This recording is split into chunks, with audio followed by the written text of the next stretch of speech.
I found a folder named Plan B on my wife's laptop. It wasn't cheating, it was worse.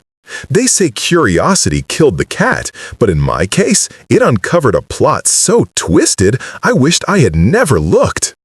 Hey everyone, before we get into the video, don't forget to subscribe and smash that like button if you want more stories just like this. Thanks for the support. My name is Liam, and I am 34 years old. For the last 8 years, I believed I was living a life most people only dream about. I had a beautiful wife, Isabella, a woman whose laughter could light up the darkest room and whose intelligence constantly challenged me.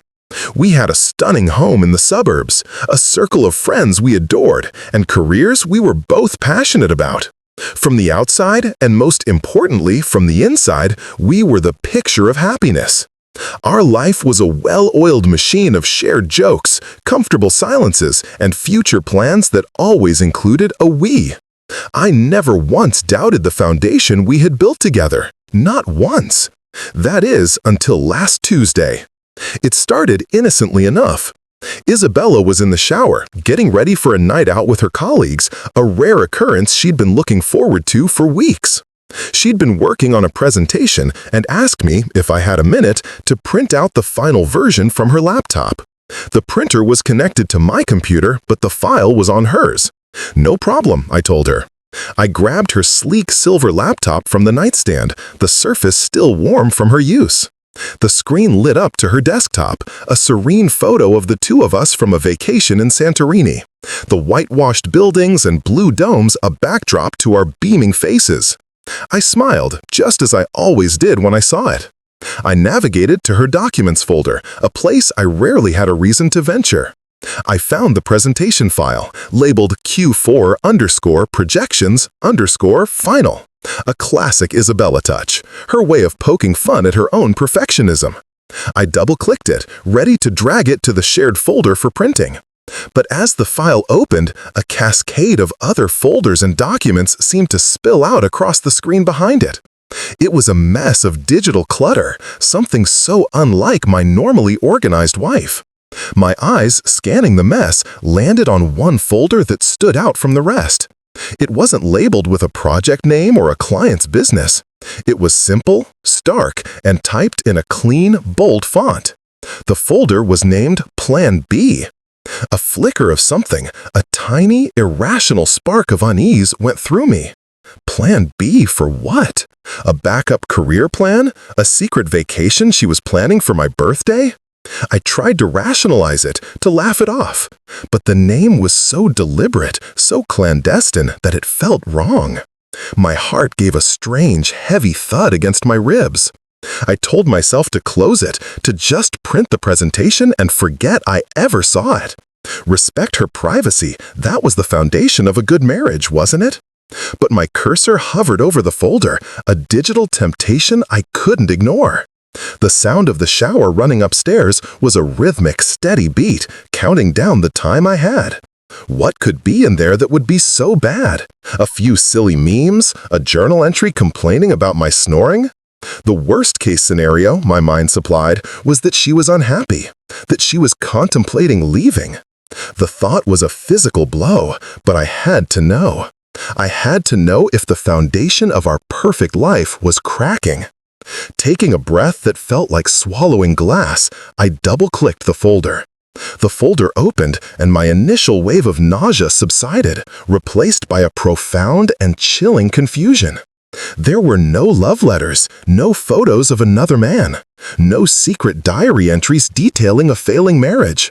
The contents of Plan B were far colder, far more calculated than anything my imagination had cooked up. It was a collection of documents that looked like they belonged in a lawyer's office or a financial advisor's hard drive. The first file I saw was a spreadsheet, meticulously detailed with columns and rows of numbers. At the top, it was labeled Asset Liquidation Timeline. I scanned the entries, my blood running colder with each line. It listed our joint checking account, our savings, our investment portfolio, even the estimated sale value of our house. Next to each asset was a date, a projected value, and a column marked Destination. The destinations were a series of alphanumeric codes that meant nothing to me, but they looked like account numbers. The timeline was aggressive, spanning a period of just 3 months. It was a step-by-step guide to emptying our entire financial life. My hands began to tremble as I clicked on the next file, a PDF document. It was a completed passport application for Isabella. But the name on it wasn't Isabella Miller, my wife. It was Isabella Vance, a new last name. And the photo was different too. Her hair was cut shorter, dyed a dark auburn, a style she'd never worn. She was smiling, but it wasn't her smile. It was the smile of a stranger. I clicked back to the main folder, my mind reeling. There were dozens more files.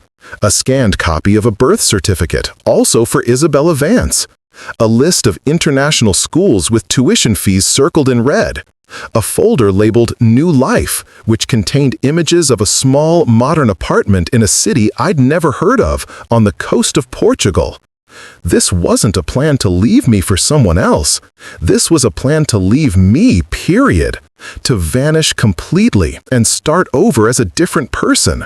The betrayal was so total, so absolute, that it felt like a physical force sucking the air out of my lungs. She wasn't just planning to walk away. She was planning to erase the woman I thought I knew and replace her with someone new. But why? What had I done?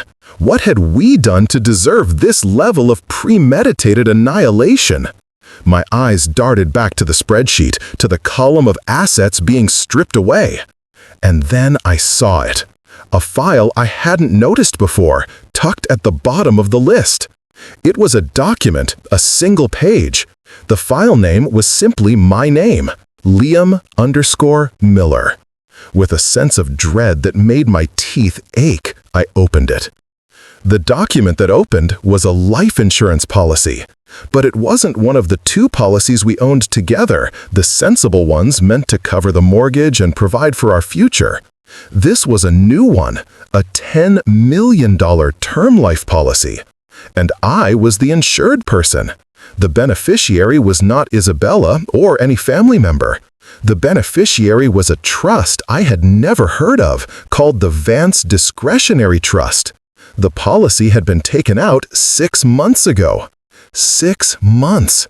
While we were celebrating our anniversary, while she was holding my hand across the dinner table, while she was telling me she loved me, she had taken out a massive policy on my life. The room started to spin. The hum of the laptop sounded like a swarm of angry bees in my ears. This wasn't just about her disappearing, this was about me, gone, permanently. I slammed the laptop shut, as if the act could somehow reverse time, could put the genie back in the bottle. I stumbled to the bathroom and splashed cold water on my face, my reflection in the mirror pale and ghostly. Who was this woman I was married to? The person I shared a bed with, a life with, was a stranger. A cold, calculating monster. The shower upstairs had stopped. I could hear the faint sounds of her getting dressed, the rustle of clothes, the opening and closing of drawers. I had minutes. Acting on pure instinct, I grabbed a USB drive from my desk drawer, plugged it into her laptop, and with fumbling, frantic fingers, I copied the entire Plan B folder onto it. I didn't have time to look at everything, but I knew I had to have proof. I needed to possess this poison she had created. As the files transferred, my eyes scanned the screen, catching glimpses of other file names. Offshore_account setup.pdf, digital footprint erasure protocol.docx, contact list _emergency.xls. Each one was a new knife twisting in my gut. This was not a spontaneous decision born out of a fight or a moment of weakness. This was a military-style operation. It was a project she had been managing with the same diligence and focus she applied to her high-powered corporate job. The transfer completed. I yanked the drive out, closed her laptop, and placed it back on the nightstand exactly as I had found it. I sat down on the edge of the bed, my heart hammering against my sternum so hard I thought it might break. I had the evidence, but what was I supposed to do with it? Confront her? She would deny it, claim it was research for a novel, some ridiculous lie. And then she would accelerate her plan. I had to be smarter. I had to understand the full scope of her treachery before I made a move. I had to find out what the final step of her plan was, and I had a sinking feeling the answer was in a file I hadn't yet opened, a subfolder within Plan B that I now noticed had a small, ominous lock icon next to it. The folder was named The Catalyst. The sound of Isabella's footsteps on the stairs jolted me from my stupor. I quickly pocketed the USB drive, my body slick with a cold sweat. I managed to stand up, to compose my face into something resembling normalcy as she walked into the bedroom, looking radiant in a black dress. She smiled at me, that same beautiful, disarming smile that had always made me feel like the luckiest man in the world. Now, it just looked like a mask. She asked if I had managed to print the presentation. I lied, my voice sounding foreign and tight to my own ears, telling her the printer was acting up and I'd just email it to her to print from the office. She bought it, leaning in to give me a quick kiss on the cheek, her perfume a scent I now associated with deceit. As she left, the scent lingered in the air, a cloying reminder of the chasm that had just opened between us. The rest of the night was a blur. I moved through the house like a ghost, my mind a frantic storm of disbelief and terror. After she left, I went back to my office, locked the door, and inserted the USB drive into my own computer. I needed to understand. I needed to find the key to unlock the catalyst.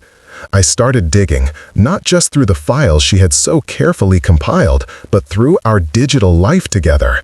I went through old emails, photo archives, social media histories, looking for a sign, a clue as to when the woman I loved had become this monster. I found nothing. Our digital footprint was a testament to a happy, loving couple. Vacations, date nights, inside jokes posted on each other's walls. It was a masterpiece of a facade. Then I remembered something. Isabella was meticulous, but she was also a creature of habit. All her important passwords were variations of the same theme, often tied to significant dates or names. The lock on the catalyst wasn't a standard password prompt. It was a question: where we began. I typed in the name of the restaurant where we had our first date. Incorrect. I typed in the name of the city where we met. Incorrect. My mind raced. What else could it be? Then a memory surfaced, something so small I hadn't thought of it in years. Our first apartment, a tiny, rundown place we could barely afford. The building had a name, a silly, pretentious name we used to make fun of, the Grand View Manor. It was anything but grand. On a whim, feeling a strange mix of desperation and certainty, I typed it in. The folder unlocked. Inside, there was only one document. It was a letter, but it wasn't to me. It was addressed to a contact at a private investigative firm. And as I read the words, the final, horrifying piece of the puzzle clicked into place. The letter wasn't about framing me for a crime or disappearing. It was worse. It was about orchestrating my complete and utter social and professional ruin, a ruin so severe that no one would blame her for leaving me. The letter detailed a plan to plant fabricated evidence of corporate espionage on my work computer, evidence so damning it would not only get me fired and blacklisted in my industry, but would also trigger a federal investigation. She wasn't just going to leave me, she was going to break me, to shatter my reputation and my future so thoroughly that I would have nothing left. The life insurance policy wasn't a backup plan, it was the final flourish. And at the bottom of the letter, I saw the date the plan was to be initiated. It was tomorrow. Tomorrow. The word echoed in the silent room, a death knell for the life I had known. I read the letter again, my eyes devouring every meticulously crafted detail. She had identified a specific project I was leading at my own firm, a project with sensitive client data. Her plan was to use a sophisticated malware purchased through a dark web vendor whose contact information was in the emergency contacts list to plant a folder on my company laptop. The folder would contain the stolen data, ready to be discovered by an anonymous tip she would send to my company's IT security department, and simultaneously to a business journalist who loved a good corporate scandal. The letter even outlined the narrative she would feed to our friends and family, that she had noticed my erratic behavior, my secrecy, but had been too scared to say anything, only to be horrified by the truth. She was going to play the part of the loyal, devastated wife, blindsided by her husband's treachery. It was a performance of a lifetime, and I was the unsuspecting co-star destined for a fall from grace. The sheer, cold-blooded genius of it was terrifying. She wasn't just stealing my money, she was stealing my name, my integrity, my entire identity. She was creating a scenario where she would not only walk away with millions, but would also be seen as a victim, garnering sympathy as I was dragged through the mud. The life insurance policy was the ultimate act of contempt. With my reputation destroyed and facing potential prison time, a tragic accident or a suicide overcome by guilt would seem almost plausible to an outside world. She had thought of everything, every angle, every contingency. The catalyst wasn't a single event. It was the chain reaction she was about to ignite, starting with my professional execution. I leaned back in my chair, the USB drive feeling like a chunk of ice in my pocket. Panic warred with a strange, steely calm that was beginning to take root in the pit of my stomach. She saw me as a pawn to be sacrificed in her game. She underestimated me. She saw my love for her as a weakness, a blind spot she could exploit. And for a while, she was right. But seeing the truth, seeing the absolute depth of her betrayal, had burned away the love and replaced it with something else. Something cold and hard and unyielding. I looked at the clock on my computer. It was just after midnight. In a few hours, she would wake up, kiss me goodbye, and go to work to set her plan in motion. I couldn't confront her. I couldn't call the police. They would see it as a domestic dispute, her word against mine, with no proof of a crime that hadn't happened yet. I had to let her play her hand. I had to let her walk right up to the edge of the cliff before I revealed that I had moved the ground beneath her feet. I spent the rest of the night, not in despair, but in preparation. I created my own folders, my own timelines, my own plan. And just as the first hint of dawn began to gray the sky, I heard the bedroom door open upstairs. The game was afoot. The next day was the most excruciating performance of my life. When Isabella came downstairs, dressed for work, I greeted her with a smile and a kiss, the same way I did every morning. I made her coffee, asked about her presentation, and wished her a good day. She was cool, composed, the perfect picture of a loving wife heading off to work. There was no flicker of guilt, no hint of the poison she was about to unleash. If anything, she seemed brighter, more energized, fueled by the thrill of her impending victory. As soon as her car pulled out of the driveway, my own plan went into motion. I didn't go to my office. I drove to a different city, to a law firm I had found through a discreet online search. One that specialized in high-stakes corporate litigation and forensic accounting. I didn't use my name. I used a pseudonym and paid the hefty consultation fee in cash. I laid out everything. I showed them the copied files from the Plan B folder, the letter to the PI, the entire meticulously detailed conspiracy. The lawyer, a sharp-eyed woman in her 50s, listened without interruption, her expression unreadable. When I was finished, she didn't ask if I was sure. She didn't question the authenticity of the files. She simply nodded and said, "We can stop this, but you have to let her set the trap. We need to catch her in the act." The plan they formulated was as intricate as Isabella's. They had a team ready to monitor my company's network to detect the malware the instant it was uploaded. They had contacts at the federal level ready to intercept the anonymous tip. They turned my own computer into a digital fortress, a honeypot designed to capture every piece of evidence she was about to send. All I had to do was act normal. Go to work, attend my meetings, and wait. That day at the office was surreal. I sat in meetings, discussed project timelines, and made small talk by the coffee machine, all while a silent war was being waged in the digital ether. At 3:17 p.m., I got a text from the lawyer. It was a single word: caught. That evening, I came home at my usual time. Isabella was already there, cooking dinner, a triumphant little smile playing on her lips. She asked me how my day was, her voice dripping with a feigned innocence that was now utterly transparent. I told her it was fine, that it was just a normal day. She was waiting for the other shoe to drop, for the call from HR, for the email from security. She was savoring these last few moments of our life together, the final act before her grand performance. As we sat down to eat, her phone buzzed on the counter. She ignored it, assuming it was a friend. Then it buzzed again, and again. A look of irritation crossed her face. She got up to check it, and I watched as her expression shifted from annoyance to confusion and then to pure, unadulterated terror. She was looking at a series of emails and messages, not from my company, but from her own.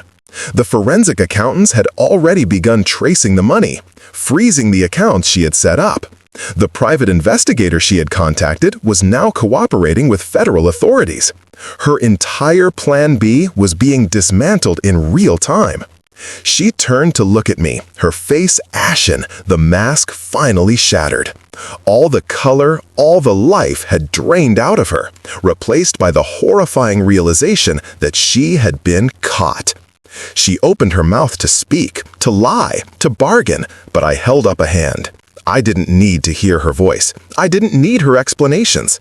I simply looked at the woman I had loved, the woman who had planned to destroy me, and I felt nothing. No anger, no sadness, just the quiet, final satisfaction of a checkmate. She had her Plan B, a detailed roadmap to a new life built on the ashes of mine. But thanks to her, I now had my own, and it was so much better.